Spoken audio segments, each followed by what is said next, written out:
chatting window in Zoom. We will ask him the questions. Let's welcome Coach Spencer. Hello, nice to meet you all. I'm glad that I was able to set up this talk for you all tonight. I just have a presentation that I'm going to share with you, and then after that, like they said, we're going to have the question and answering period. So the title of our presentation today is Empowering Students Through Speech and Debate. So I'm a speech and debate educator. Like they said, I coach at an elite private school and I teach there. I coach in South Florida, and it's really fun to see the kids grow up and really get a lot out of speech and debate. I really think it's one of the most educational experiences that you can do in middle school and high school. So today we're going to be talking about a lot of things. We're going to be talking about the value of speech and debate. We're going to go through all of the different formats that your children could get involved in. And then we're going to talk about your role as a parent and how you can help your student get the most out of speech and debate and all the various ways you can help your student in the speech and debate. After that, we should have about 20 minutes for questions. And like they said, just send them the questions in the chat window. So let's get started. The first thing I want to talk about is the value of speech and debate, or why I chose to do this as a career profession. I've been doing this for about 15 years now. I debated in speech and debate in high school, and then I did it again in college. I actually got a scholarship to do speech and debate in college, so I ended up graduating both my undergraduate and master's degree with no student loans, all just from speech and debate. I met my wife through speech and debate. We both debated on the same college team. We got married, and I coach speech and debate now, so it's a really fun thing for me. I really enjoy it, and I really do believe it's one of the most valuable things you can do. One of my debate partners in high school, and later a college partner of mine as well, said speech and debate helped her find her voice. And she was proud that now she gets to use that to help her community. She was doing Teach for America at the time that she said this. But there's a lot of famous speech and debate alumni that sort of demonstrate the value of it. There's Elizabeth Warren, who actually made a video for the National Speech and Debate Association this year. Let's see if it'll let me play it. Well, it's not going to let me play it, but either way, Elizabeth Warren is a senator. She's also a Harvard law professor, and she's one of the front-running candidates for the Democratic nomination in 2020. Oprah Winfrey did speech and debate. One of the local coaches down here always kind of brags that he used to get beat up in oratory by her. That's one of the events we'll talk about in a minute. 4 out of the current 9 Supreme Court justices all did Lincoln Douglas debate specifically, actually. And then all these various entertainers did speech and debate. Brad Pitt, Stephen Colbert, Bruce Springsteen, etc. They're all listed down here. If you want a copy of this PowerPoint, we can send that out to you all. But it's a great conduit for a lot of people who want to be involved. It's almost a centuries-old activity. And so over the ages, a lot of different people have been involved in it. So it emphasizes a lot of different skills. I think some of the ones in the performative column are pretty obvious, right? It helps you with persuasive speaking. I think that kind of goes without saying. It's called speech and debate, right? But it also helps a lot with pronunciation. A lot of kids learn a lot of words just through reading in classes. And so being forced to say out loud gives us a lot of an opportunity that they don't get embarrassed again in the future. It really helps with their diction, their pace, things like that, learning how to manipulate their voice to maximize their effect on their audience. It helps a lot with eye contact. It's really a skill that can be taught, to be able to see something for the first time and still keep a connection with the audience and be able to look up on command. It really helps with confidence. And I think that's one of the biggest things that we see in a lot of our younger students, is the ability to just take on any challenge, whether that's a presentation in front of school to help you get better grades in high school, going into college, making sure you get good grades there, or when you're an intern at a law firm, or even in front of the Supreme Court. I know a lot of different people who went through the same college program as me who ended up speaking in front of the Supreme Court, or managing large law practices, or I know one person who manages an entire string of hospitals as their chief malpractice lawyer, right? There's a lot of confidence that gets built in a lot of young people that they don't really get from a lot of other outlets. A lot of the intellectual skills that they get are especially critical thinking, the ability to just see information and see why, like sort of come to different conclusions about why you think it was produced, what effect it's trying to have on you, and sort of see connections between things that a lot of other people don't see. It gives you a very broad range of world knowledge, especially some of the events that we'll talk about that go through a lot of different topics. You really do get a wide toolkit of information that you can sort of apply to your daily life. It makes you sound really knowledgeable in every portion of your life. It also helps a lot with organization. Speech and debate really gives you the tools to marshal a lot of information at once. And so I found that a lot of students really get the most out of themselves because they're forced into situations where they have to remain exceedingly organized.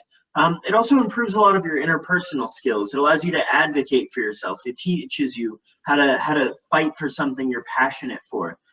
It teaches you to build community relationships. So it really is a community. You're not judged by robots, right? You're judged by other humans.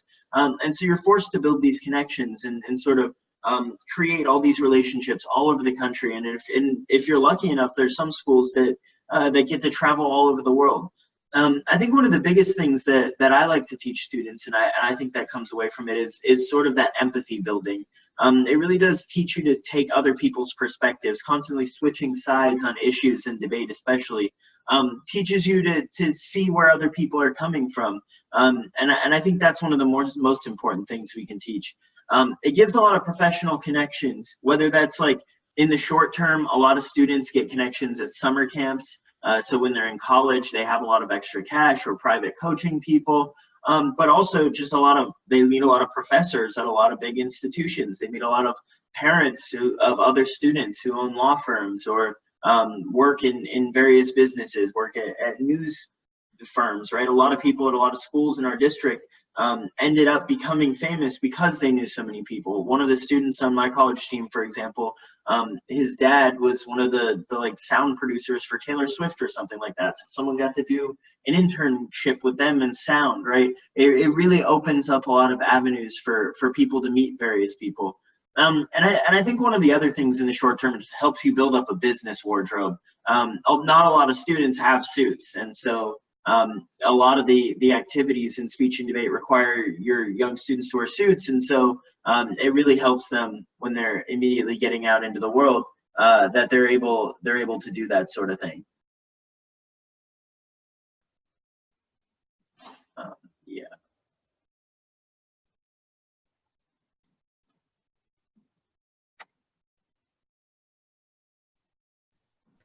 Excuse me? Yeah. Can you stop the screen sharing, and the Boluo school will facilitate and share the slides so Yeah, that we I can just move. did that. Okay. Thank you. Are you able to play the video?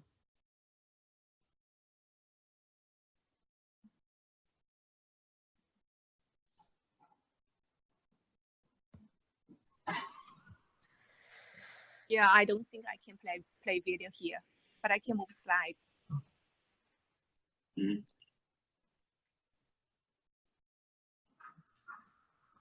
All right, which slides are we now, Coach Spencer? We are on we just finished slide 6, so we're on slide 7. Okay, thank you. Yeah, no problem. Okay, please continue. Yeah, so now we're talking about the introduction to competitive forensics. So this is what I mostly do with my job, right? I work at a school where we're trying to compete against other schools for big trophies, right? We compete at tournaments all over the country. We'll go through a lot of those tournaments throughout this. But by the end of this, you should be able to have a rough idea of what event is good for your child. A lot of the events sort of cater to different skills. So I'm ready for the next slide. So whenever I say that I do forensics, most people think that we're talking about dead bodies like CSI or things like that, because that's typically what people what forensics means, but really it's just Latin for the search for truth, right? So it makes a lot of sense why that would be associated with detective work, but in speech and debate, we're just trying to find larger truths about the world. So next slide. So there's three main events that I work with, that I work with at my school.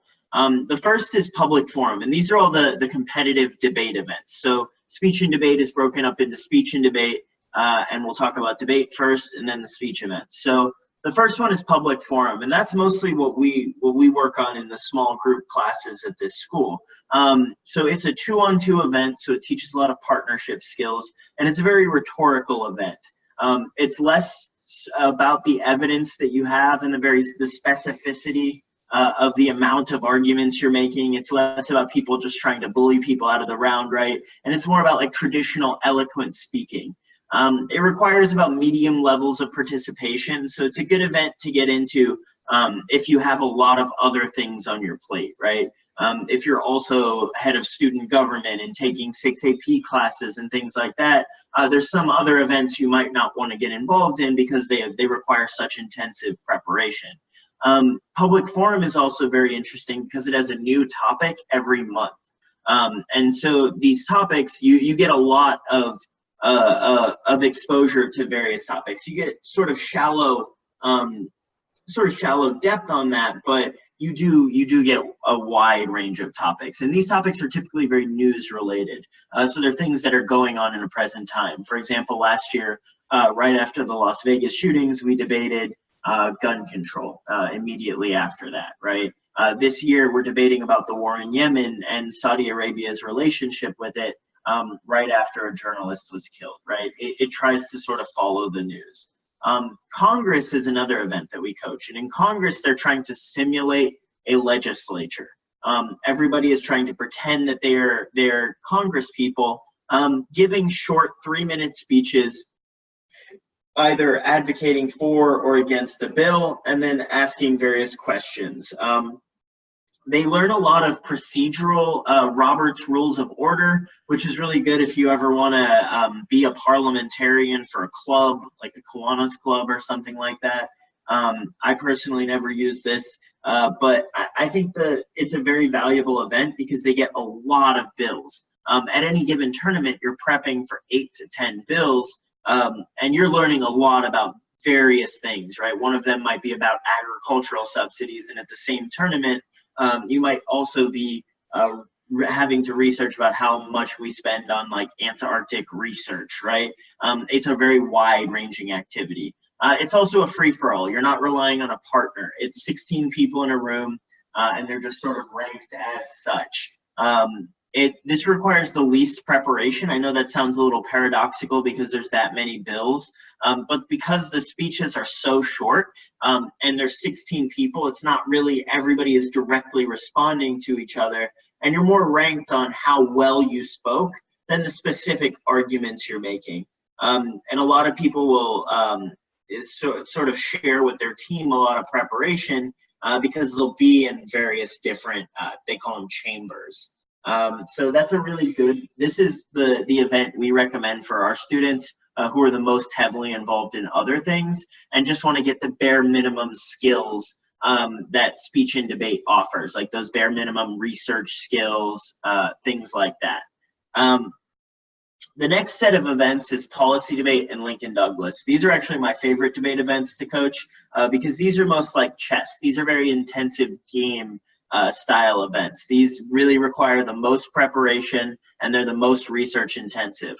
These topics typically have a longer time frame for them. Policy debate has an entire year.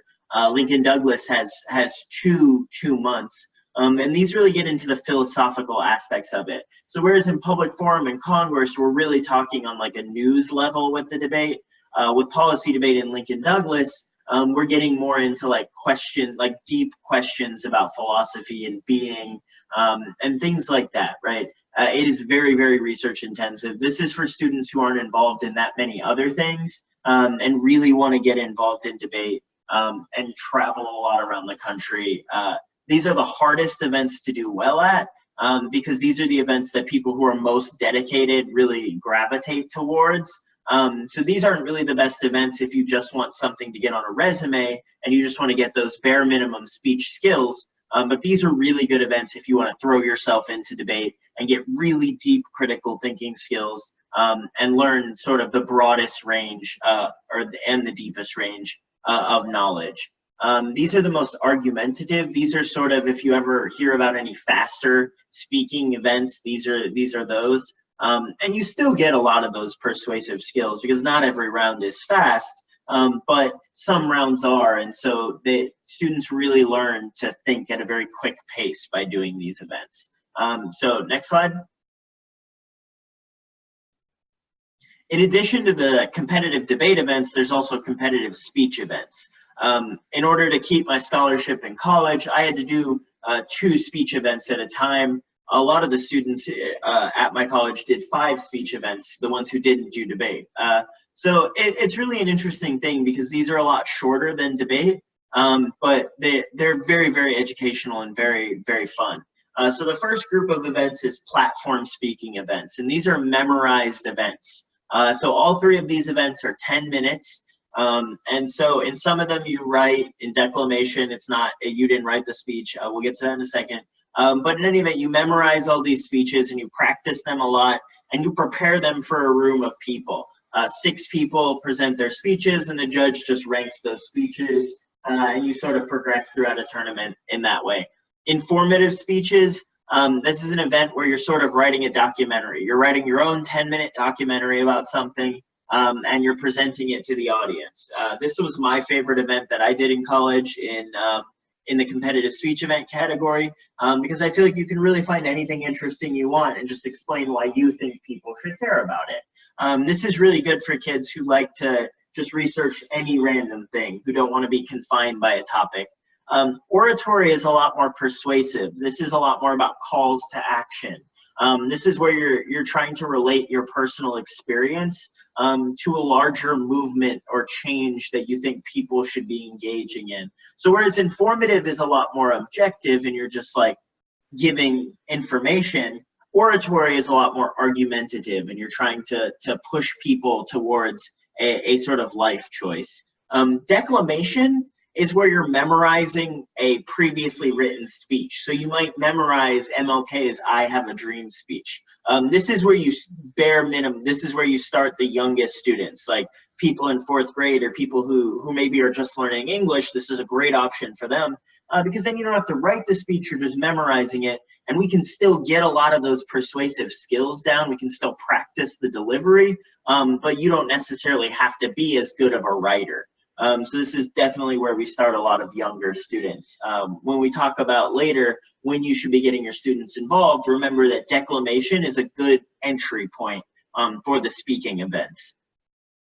So the other events that you have are interpretation of literature events.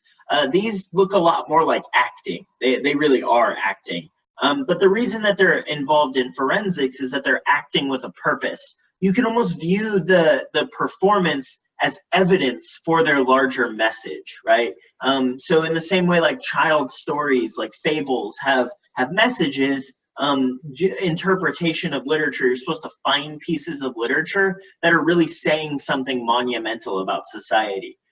So duo interpretation is a 10-minute piece with 2 people. They're not allowed to look at each other or touch each other, and they have to sort of build this relationship and push a larger plot forward. Humorous interpretation is the same thing, but it's with 1 person, and it's exactly what it sounds like. It's humorous. Dramatic is the same thing, but the opposite, 1 person, but very dramatic. Program oral interpretation is really interesting. This is where they combine a lot of different mediums. So they might have a news article, a scholarly journal, a poem, part of a documentary, and something like that, all combined. So this drawing on the screen.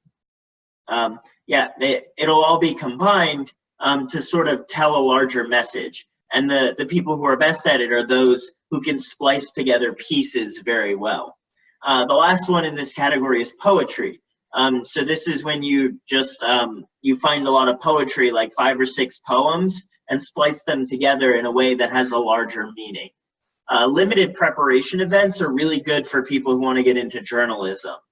So extemporaneous speaking, they give you 30 minutes and you have to answer a question about the news. So the question might be, is Mohammed bin Salman, the new king or new crown prince of Saudi Arabia, going to improve Saudi Arabia's position in the Middle East, right? It'll be a question like that. And then you have 30 minutes to prepare on it. And then you give a 7-minute speech answering that question.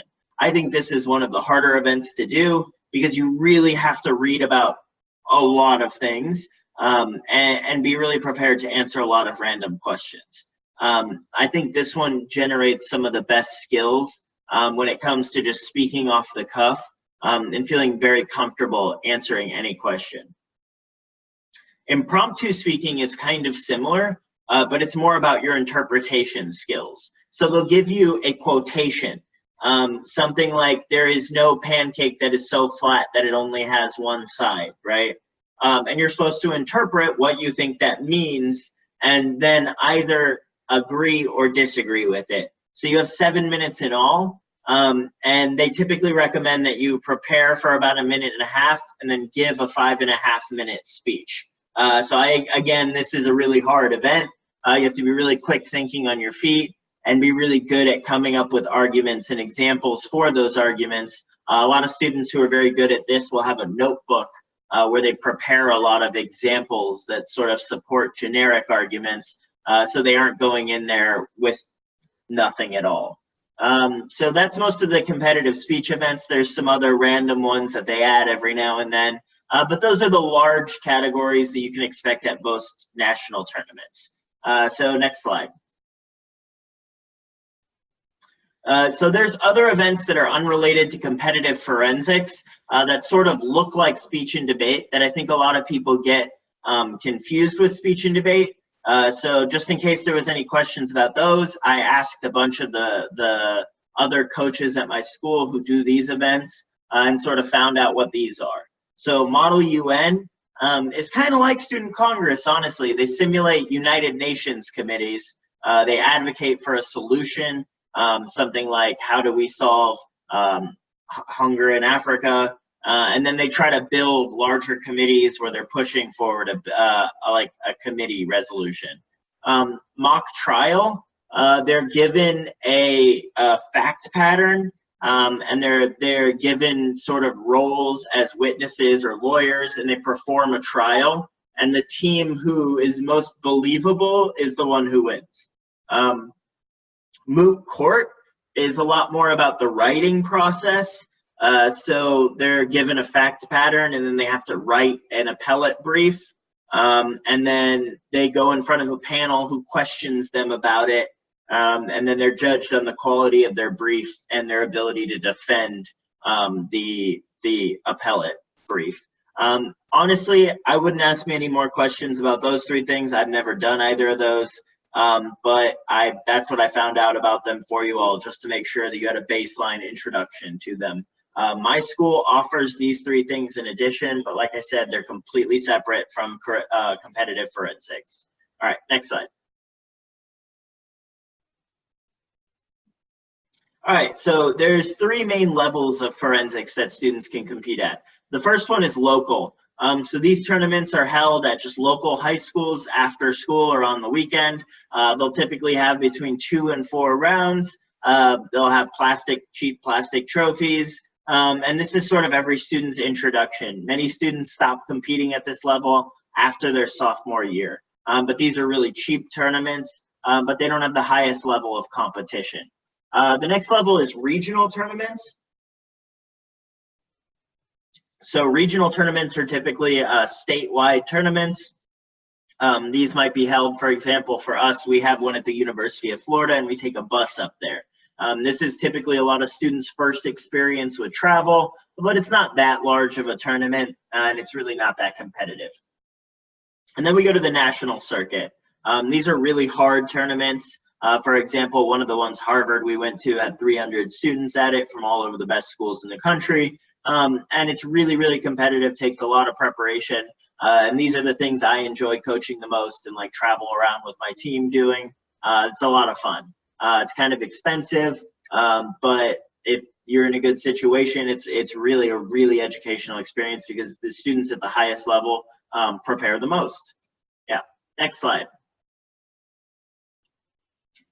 So these are some of the major tournaments that we'll go through throughout the year. Harvard is really one of the biggest in terms of just the sheer number of entries at it. They accept the most amount of people. It's also very prestigious and hard. We actually just got back from that one, I think 2-3 weeks ago. That's in the middle of February. That one's always kind of a struggle because you're afraid you're going to get snowed in because it's literally Harvard in February or Boston in February. Yale is pretty much the season opener for most people. This is one of my favorite tournaments of the year. This is in early September. This is really where people establish themselves for the rest of the year. If you want to be competitive, you start at Yale.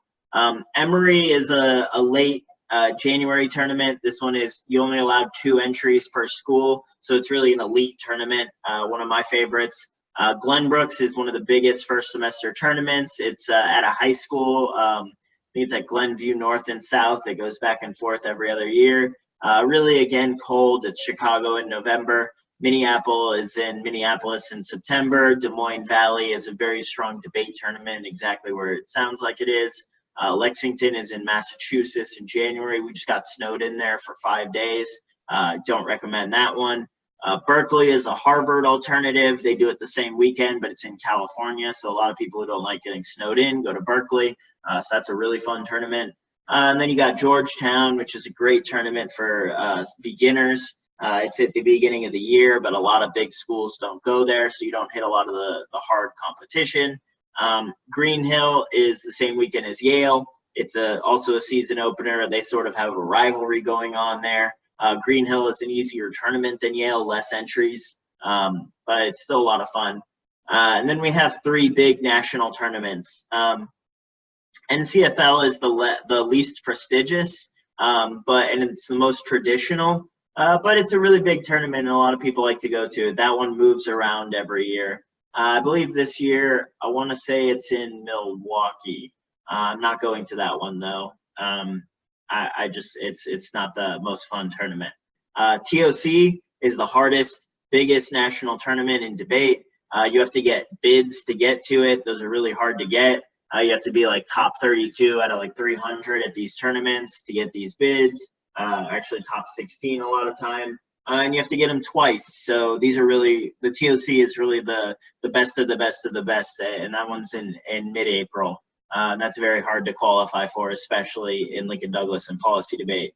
And then you have NSDA, which is a regional qualifier style tournament. You have to go to a regional tournament. Ours was just held for Congress like 2 days ago. And for Public Forum and Lincoln Douglas and all the other events about a month ago.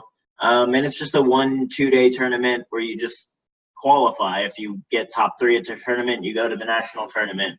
And that's one, next slide.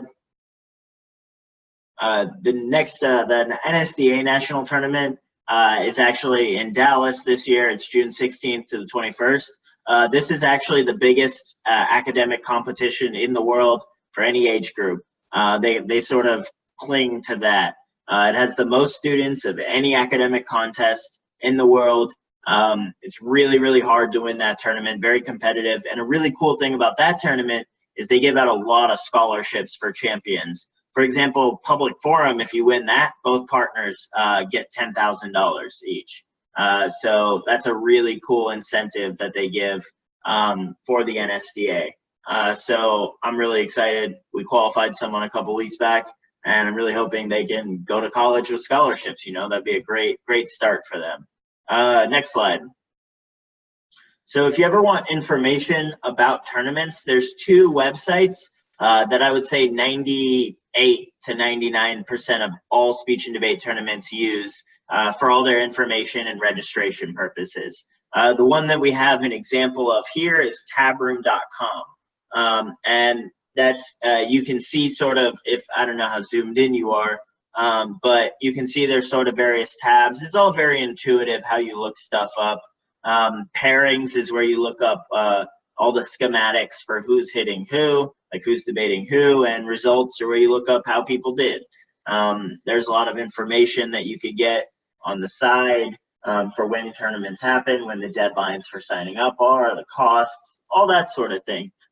If you're fortunate enough to go to a school that has a coach, they'll typically deal with all that for you. For example, my parents probably, most of them don't have any idea what tab room is, but because we deal with all of that, and then we make them like a sort of summary of everything and just send it out to make their lives easy. But if you're not fortunate enough to go to a school that has a coach like that, then you can just use tabroom.com and speechwire.com to sort of look up the information about your students' tournaments. Yeah, next slide. All right, so now we're going to start talking about how to make your student the best they can be at speech and debate. I'm going to try to speed this up a little bit so we have a lot of time for questions. So next slide. The first thing is, if your school doesn't have a coach available for you, there's a lot of things that you want to think about for how you'll meet a coach to have for a tutor. It's a very random skill. It's not something like a Spanish tutor that 10% of your population in town knows, right? So a lot of students build relationships at summer camps. They'll meet various coaches that they end up trusting at summer camps, and they'll start working on Skype that way. A lot of judges at tournaments, people they end up knowing over a long period of time might offer that to them. A big asset is former students on teams. They'll typically feel obligated in some sort of way and give a lot of a deal. For example, a lot of students will charge like $50 an hour, for example, to random people, but people from their school, they'll only charge $20 an hour. That's one of the deals I have worked out with one of our random alumni. And so that's usually a really good way to go about it. One thing to watch out for is that competitive success does not always equal coaching success. I often find that you want to go with people who are a little older, people who have experience as educators, because just being good at debate does not mean that you're good at teaching kids how to be good at debate. For some students, it's very hard for them to describe why they are so persuasive, for example. That's like not necessarily an obvious thing to most 18-year-olds, why they can convince something of someone, even if they are good at it, right? They might not necessarily have that exact skill. Private companies are a really good way to go about choosing a coach. Also, through this school, we do these small group sessions that are really productive, where we'll have like me and 4 students, and we do a lot of practice rounds and drills between them, and a lot of lectures on various things like research and how to do cross-examination, things like that. And that's a really great option for your students. All right, next slide. Summer camps are one of the main ways that students without coaches, and even students with coaches, really get the most out of speech and debate. It's a lot of intensive debate instruction. A lot of these coaches a lot of these camps are 3 weeks straight, where you're just doing debate every single day and getting really, really excellent at it. They do a lot of lectures on various philosophers or styles of debate. They do drills where they make you answer a 15-minute speech in only 4 minutes, things like that, right? They do practice rounds. They have various workshops on styles. They have mentorship programs, camp tournaments that they go through. And the really cool thing is that they learn how to live independently under supervision, sort of like mirroring a lot of the college experience for a couple weeks. A lot of famous camps that I would endorse is NDF, the National Debate Forum, or ISD, the Institute for Speech and Debate, Victory Briefs Institute, Global Debate Symposium, or the one I work at, Advanced Placement Speech. These are all great like summer camps that students physically go to and learn a lot of skills at. I also think the Boluo School, though, has a really, really interesting program because they offer these small group summer courses online where students can hone their skills from home, right? So you don't need to send them away. They can just learn these skills from the comfort and safety of your own home. We'll have a lot more information about that coming soon. All right, next slide. One thing that catches a lot of parents off guard is that for most of these debate events, your student will need a laptop. For Congress, it's not that big of a deal. You could have just an iPad or a computer at home because a lot of time they're just reading off a yellow notepad. But for competitive debate, especially public forum, LD, policy debate, you must have a laptop. So you want to try to get them a light laptop since they're going to be holding it in front of a round. You want to make sure it's pretty fast. It has Word because there's like proprietary programs for debate that they can download and templates for Word that make debate really, really easy and efficient, especially the organization. The screenshot there is an example of it. And if most students have MacBook Airs, to be honest, but one cheap alternative from Windows is a Dell XPS 13. A lot of my students have that laptop and they really tend to like it. All right, next slide. All right, just two more and then we'll get to the questions. So a lot of parents ask, when should they start? And I think it really depends on what event they want to get involved in. A lot of the events like Policy Debate and Lincoln Douglas are so deep and intensive. I think they should start as early as possible. So by the time they're juniors, or well, really sophomore and juniors in high school, they're already competitive. Because if you're really competitive your senior year and winning trophies in February of your senior year, you've already really passed that deadline for college applications. And so you want to make sure that you're good enough early enough that your junior year you're really dominant, so that by the time you're applying to schools, you've already won a lot of major tournaments. So I really always recommend to get involved as early as possible. Competition in most states start in fourth grade. A lot of students I went to college with, for example, on my Forensics team in college, all started in fourth grade. I personally, my school at the time didn't have a middle school program. It does now. I'm very jealous of those kids, but I started in ninth grade. You really want to consult your school, though. If they have a program, you don't want to step on their feet for when they typically start students. There is a new and thriving middle school national circuit, so they'll be able to travel it as early as middle school. So that's become a really cool, pretty new thing. You do want to avoid burnout, though. If your kid doesn't really like it, pushing them to do it for 7 years might not be the best idea. They're just never going to really put their all into it. But if they love it, start them in sixth grade, fifth grade, doesn't matter. I think the way to know they're ready is impossible, right? There's always more you could learn. I've done debate every day for 15 years now. And if I went into a debate tournament yesterday, I'd still feel unprepared. You know, there's always more you can learn and more you can research. So I think the thing is just getting them to go out and try it. Don't be nervous. Know that everybody makes mistakes and just go for it, you know. That's a great segue into the next slide. Getting over nerves, right? This is the first thing that most students run into. And I typically I go straight to a psychology lesson, the spotlight effect, right? There's been a lot of studies that show that most humans feel like they live under a spotlight and everyone's watching them. And in reality, they're not. Everyone's like just thinking the same thing, honestly, and all absorbed in themselves anyways. So don't really worry about it. Know that just tell your student about these studies, right? Talk to them about that. Nobody's really worried about them. They're not as focused on them as they think. Try to help them relax, teach them to relax, teach them various strategies, work on things like meditation, things like that. Ease into it, you know, start by practicing in front of just you, right? Practice in front of just one person. Maybe ease into it with 2-3 people, go from there. Maybe try to do it in your class instead of going to a tournament when there's less stakes. Do it in front of your teacher, things like that. I like to focus on positive visualization. Just visualize good outcomes for it. Because honestly, everyone at debate tournaments is nervous and they're all just trying to have fun. So if you go into it thinking you're going to have fun, you will. You really will. I've always tried to use the adrenaline too. I definitely got nervous before a lot of big debate rounds, but that just helps you speak faster and be more focused and win those arguments. You also want to contextualize your fear. Really think about it. You're just debating in front of people. It's not that big of a deal. It's not life or death. You know, you're not like on a tightrope or something. You know, I really think being worried about it just comes down to thinking about what you're really doing. You're talking in front of people who love the activity and want to see you do well. So really contextualize it for them and just help them get through it.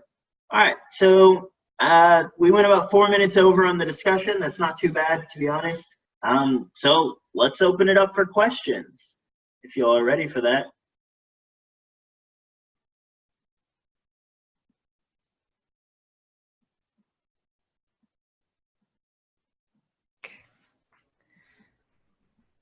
Thank you so much, Coach Spencer, for sharing your thoughts and experience in public speaking in the debating area. We have some questions from the audience here. First, what is the vocabulary necessary for the student to participate in debate or public speaking training? So it really depends on the level of your competition. At middle school, you're going to be facing competitors who are using middle school level vocabulary, so it's not that big of a deal. But as you go higher up, you'll definitely need a higher level vocabulary. Particularly for policy debate and LD, you need a really strong mastery of the English language because a lot of philosophical terms require just so much context. Things like ontology and epistemology, you have to be very familiar with. But for public forum and Congress, you never really need to know things like that.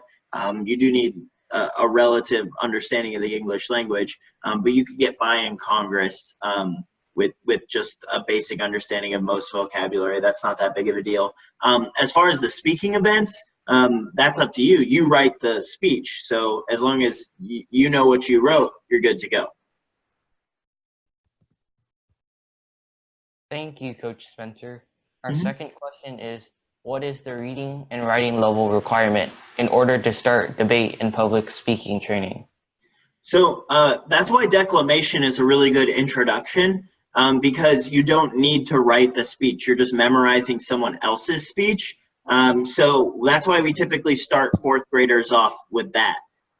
But for things like public forum, you need to be able to write a 4-minute speech. So that's about a page and a half, and you need to be able to form a coherent argument.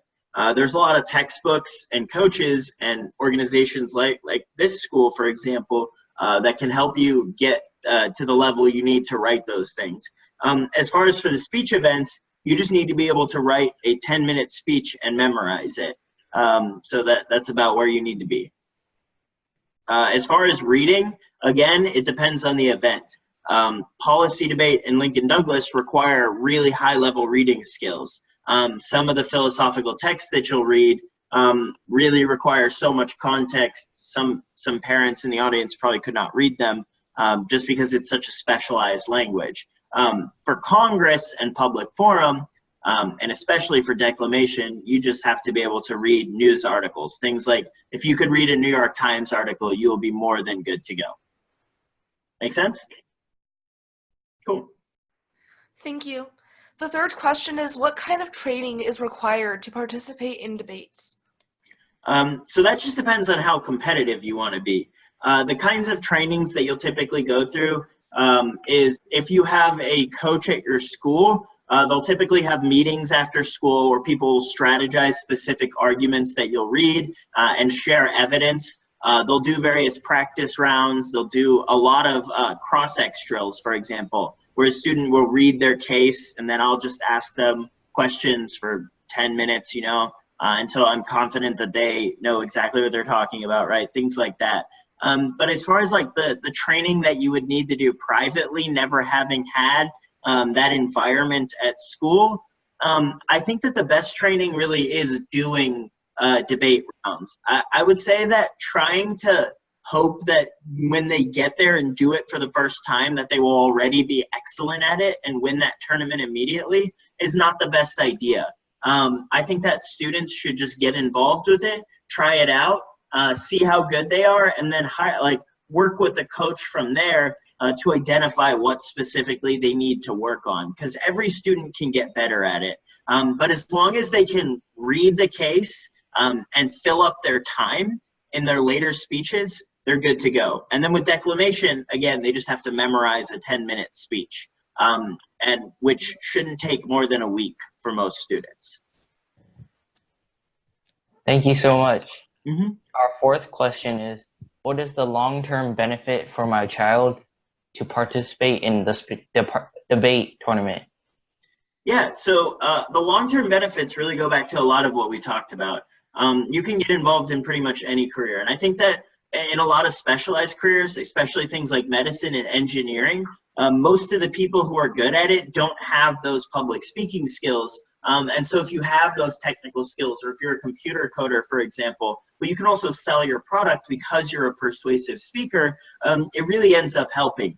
I think the biggest thing that I think students get out of it is that they learn a lot of research skills. They get very good at being able to manipulate search terms on the internet and very quickly pull up solutions to things. It's a very problem-solving oriented activity where you're faced with challenges and forced to come up with solutions. And so I think even generically, it just like sharpens your skills with critical thinking and like solution gathering. I think that another big thing is, like I said, it builds a lot of those relationships that can get you internships in professional areas and things like that.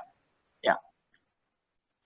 But like I said, I also know people who have spoken in front of Supreme Court justices, and they attribute that a lot to the skills they got from speech and debate. Thank you. How do I know if my child is suitable to participate in debate tournaments? What is the criteria to finding a good debate coach? Yeah. Okay. So you can tell if they're ready if they can get through the whole round. If they don't like start breaking down crying and get scared, they're good to go. I really think that students should just try it out because they will have fun. It's not going to be as daunting as they think it's going to be. So as long as they can read, for example, in public forum, if they can read the 4-minute case out loud, they're good to go. In declamation, if they can get through their 10-minute speech memorized without looking at the paper, they're ready to go to the tournament. You just have to sort of break that ice and just get started. What was the second half of the question? The second half of the question was, what is the criteria to finding the good debate coach? Oh yeah, so finding a good debate coach is just somebody who has a proven track record of success in the activity. But you want to make sure that they're doing something where the students are speaking a lot. You don't want it to be explicitly lecture focused, right? You really want to make sure that whoever's working with your student is sort of actively engaged and almost debating them, right? You want them to be actively speaking a lot and responding to things so that they get better. Really, debate is just how often you do it because you just have to get more efficient and better at using terminology that's persuasive quickly. Yeah. Thank you. Mm-hmm. My child is very shy and doesn't like to participate in front of public. How can we help encourage him or her to speak up?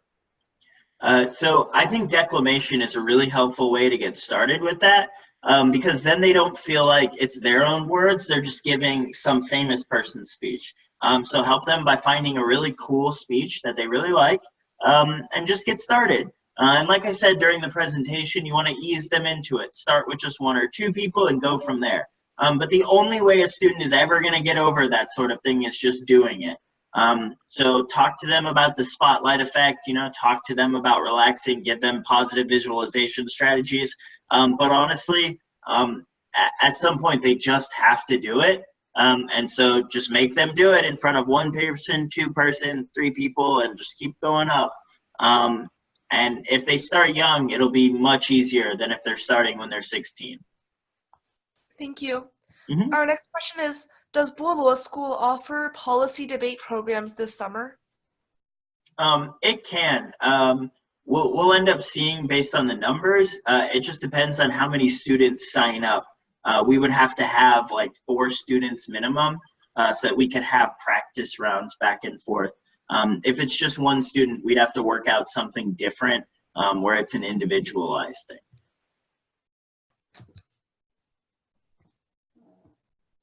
Okay. Do we have any more questions? Hi.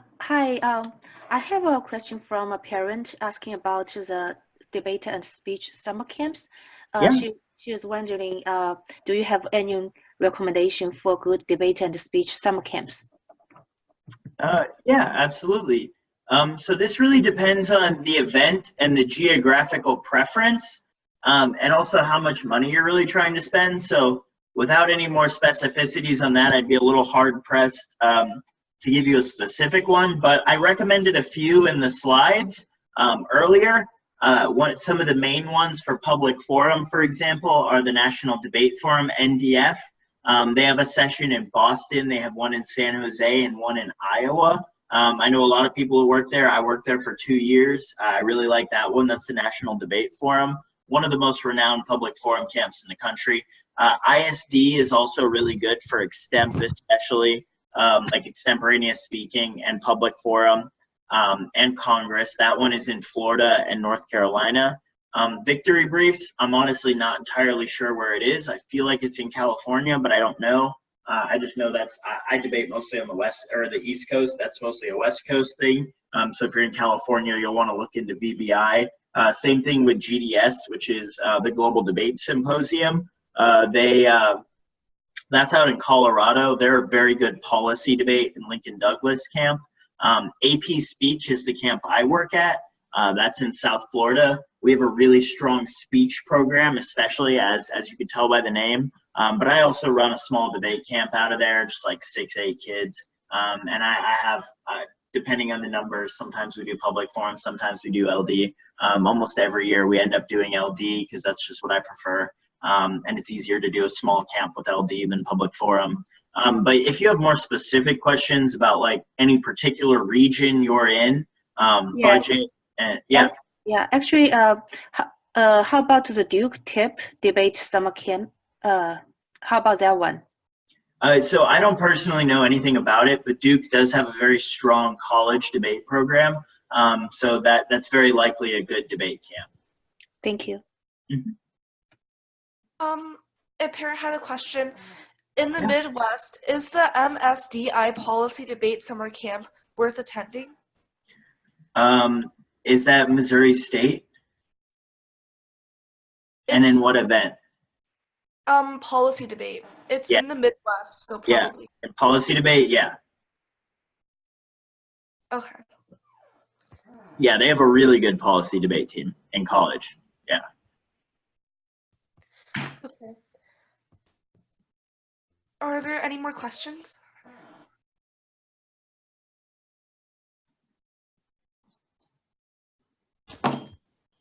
Okay. Thank you again, Coach Spencer, for taking your time to speak to our parents and students. Absolutely. This was a lot of fun. Thank you so much. Yeah. Your stories and thoughts are really fascinating, and we learned a lot. Also, thanks to all the participants who joined the seminar tonight. We hope you enjoyed the talk and can join us on our next event from Boluo School. Good night, everyone. Good night. Our spring session enrollment is coming soon. Please watch our communication sent out on WeChat. Please contact us if you have additional questions. Have a great night.